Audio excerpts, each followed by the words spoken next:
Assalamualaikum warahmatullahi wabarakatuh. Baik, nah inilah maksim utamanya. Jadi rumus dasar yang disebut, orang menyebutnya ini imperatif kategoris. Imperatif itu perintah. Perintah yang kategoris itu berarti sudah bulat, tidak bersyarat lagi. Apa imperatif kategorisnya etika masa depan? Bertindaklah sedemikian rupa sehingga akibat tindakanmu selaras dengan kelestarian kehidupan manusia yang otentik di muka bumi. Berarti apa? Apapun yang akan kita lakukan, ayo dipastikan tidak mengancam kelestarian hidupnya manusia di muka bumi ini. Meskipun itu sekedar membuang sampah di jalan.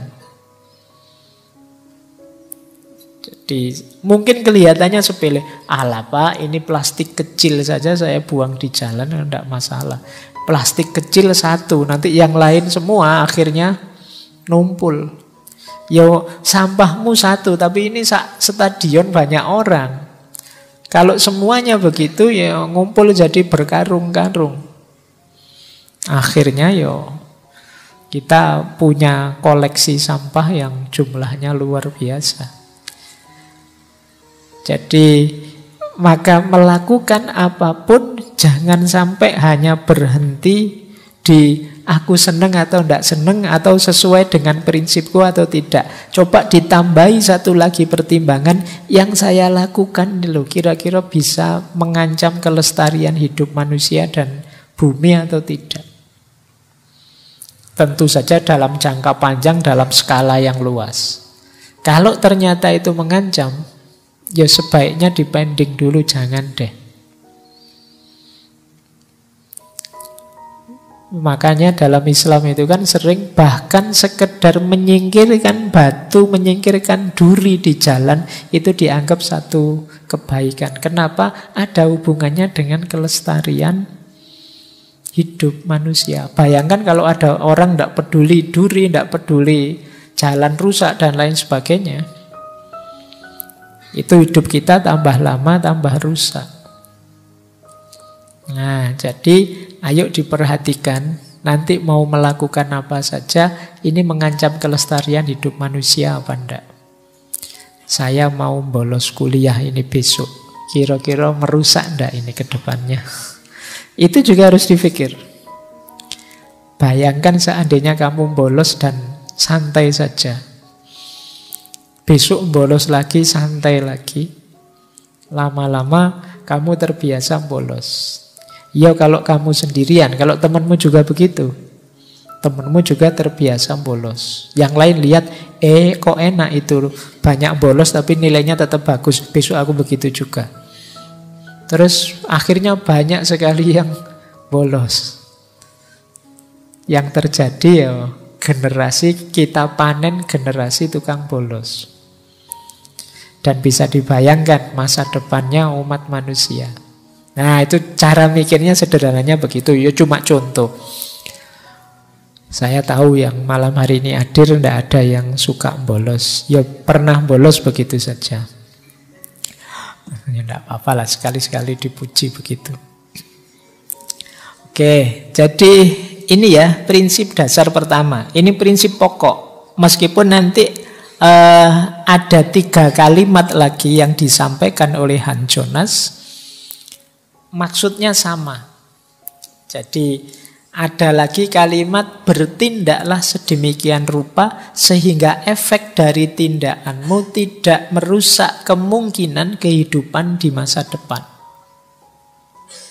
Jangan membahayakan kondisi kelangsungan manusia yang tidak terbatas di bumi. Dan yang ketiga, sertakan dalam pilihan Anda saat ini sebagai objek kehendak Anda integritas masa depan manusia. Jadi ini maksudnya sama dengan yang inti tadi. Yang penting melakukan apapun, masukkan dalam pertimbanganmu generasi yang akan datang, kelestarian hidup manusia. Kalau saya terbiasa bolos, nanti jangan-jangan diteladani oleh anak-anakku. Kalau anak-anakku meneladani, nanti dia diteladani lagi oleh anaknya, oleh cucunya, diteladani. Turun-menurun akhirnya kita membangun generasi suka bolos. Nah ini mikirnya ke depan. Kalau saya sekarang hidup asal-asalan, suka-suka saja, tidak peduli kesehatan, nanti jangan-jangan umur-umur 30-an tahun sudah panen penyakit. Kalau saya panen penyakit, gimana generasi yang akan datang? Iya kalau cuma penyakit pilek, nanti kalau penyakit yang bisa diturunkan secara genetik gimana? Itu kalian mikirnya ke sana. Jadi jangan sekedar, saya senang-senang, ini kan tubuh-tubuh saya Pak. Badan-badan saya Pak. Mau saya pakai seperti apa kan suka-suka saya. Jangan lupa, kamu bagian dari rangkaian generasi. Jadi keburukanmu jangan dikira berhenti di kamu saja. Kejelekanmu jangan dikira hanya selesai di kamu saja. Kamu bisa dilihat orang, ditiru, bisa dilanjutkan oleh anak cucumu besok. Maka ayo mulai hati-hati sejak sekarang. Mulai hidup yang lebih bertanggung jawab. Jadi seperti saya gambarkan tadi, meskipun sekedar membuang sampah di jalan, membuang kotoran di sungai, ayo diperhatikan untuk kelestarian masa depan. Sekedar minum kopi juga begitu dipikir membahayakan tidak untuk generasi yang akan datang misalnya. Entah dari sisi yang mana. Sekedar ngerokok misalnya, ini membahayakan tidak untuk kelestarian hidupnya manusia. Oke, kita coba ya kalau minum membahayakan tidak untuk masa depan.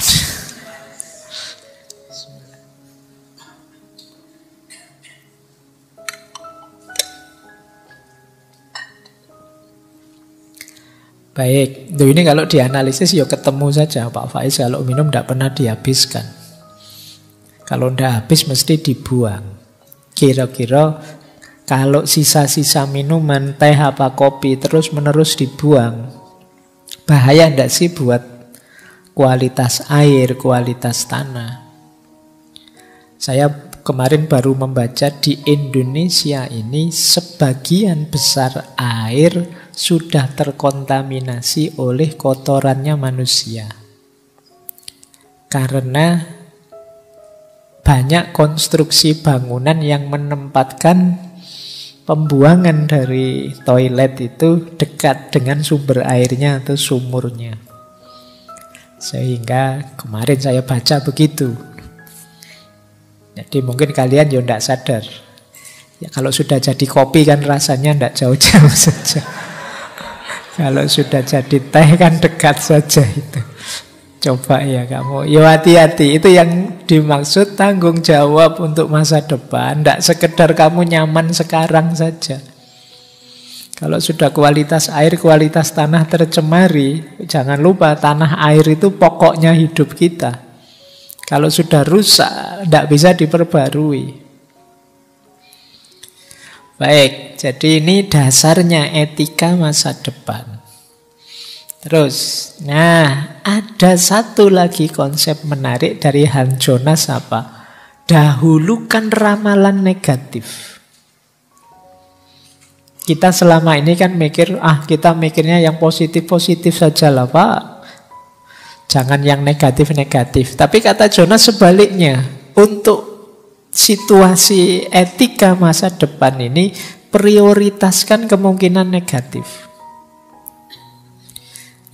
Buang misalnya bekasnya kopi ke dekat sumur itu sebenarnya tidak terlalu ngefek sih, biasa saja, tidak terlalu bahaya, tapi ada sih bahayanya. Dahulukan yang ada bahayanya ini. Ini membuat kita lebih hati-hati. Kata Jonas, kemungkinan buruk harus diberi prioritas dibandingkan kemungkinan baik. Kita kan kadang nyinyir kalau ada hati-hati ya, mungkin ini cuacanya sedang buruk, gelombangnya sedang tinggi. Kemungkinan 3 hari ke depan itu situasinya tidak kondusif untuk kita yang dekat-dekat pantai misalnya. Terus kita, alah kayak Allah saja, kayak ngerti-ngerti yo. Kan banyak orang nyinyir begitu. Loh ndak, yo itu peringatan. Biar kita lebih hati-hati, karena untuk kelestarian kita prioritaskan ramalan negatifnya. Kata Jonas, manusia itu dapat hidup tanpa keuntungan tertinggi, tapi dia tidak mungkin bisa hidup dengan keburukan tertinggi. Ya keburukan tertinggi itu ya bangsane bencana, bangsane kehancuran, kerusakan total, kita tidak sanggup. Kalau sekedar air mampet kita sanggup lah, tapi tidak ada air kita tidak sanggup. Jadi itu keburukan tertinggi. Kalau sekedar sementara puasa tidak masalah, tapi tidak makan sama sekali tidak mungkin bisa. Maka ayo kalau ada ramalan-ramalan yang buruk, bukan berarti wah itu suudzon mbak, tidak begitu. Biar lebih hati-hati kita, biar tidak sembrono. Ya kita tidak bisa memastikan masa depan, tapi kita bisa hati-hati agar tidak fatal kerusakan yang mungkin terjadi. Alah Pak, kalau memang takdirnya Allah kiamat, ya kiamat. Ya ngapain repot-repot amat, kan banyak yang sekarang kalimatnya seperti ini. Kita lupa bahwa bumi ini diamanatkan pada kita oleh Allah. Kita khalifahnya. Maka kemungkinan negatif harus kita pegangi. Dalam rangka apa? Biar hati-hati. Misalnya teman-teman jangan banyak-banyak makan minum teh ya, nanti lambungmu bisa bermasalah loh. Itu mungkin bisa iya bisa enggak lah. Iya, cuma kamu pegangi yang kemungkinan bisa masalah ini. Jangan kemungkinan tidak masalahnya. Itu yang dimaksud prioritas kemungkinan negatif. Jadi jangan berlebihan minum tehnya atau minum kopinya. Jadi ini cara berpikir etik masa depan. Jadi kalau bahasa hari ini, pertimbangkan pahitnya dulu. Kayak orang, kamu menikah itu ada enaknya, tapi pahitnya luar biasa. Kamu siap pahitnya? Yang ditanyakan pahitnya. Kalau pahit kamu siap enggak? Siap saya kalau pahit. Kalau pahitnya saja siap, apalagi enaknya.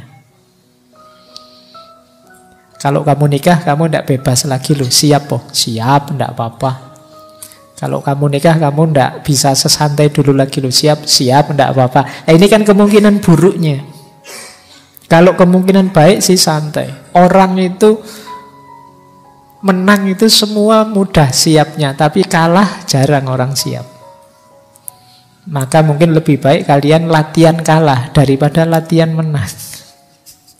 Menang tidak perlu latihan. Sukses itu otomatis semua orang siap sukses. Tapi tidak semua orang siap gagal.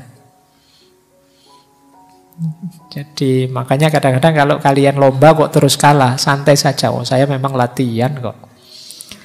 Tidak menang juga tidak apa-apa. Ini sedang melatih mentalku. Kamu mungkin tidak siap kalah, tapi saya menang siap. Sekarang kalah saya kuat. Latihan kuat kalah itu penting. Itu yang disebut prioritaskan yang negatif. Jadi dahulukan kemungkinan negatifnya. Kalau yang negatifnya kita siap, menghadapi yang lebih baik kita oke. Ayo siap-siap ya, siapa tahu nanti ada gempa misalnya. Loh, ada gempa beneran tidak masalah. Kita sudah siap. Tidak ada gempa apalagi, kan tidak masalah juga. Tapi kalau kita tidak siap-siap, begitu ada gempa kita habis montang-panting. Ini yang dimaksud prioritaskan kemungkinan negatif demi masa depan. Tidak mesti juga kok Pak, anak cucu kita ke depan siapa ngerti mereka lebih cerdas, secara sains lebih canggih. Iya, alhamdulillah kalau begitu. Tapi kan kita mempersiapkan kemungkinan buruknya. Jangan sampai mereka sengsara karena kelakuan kita.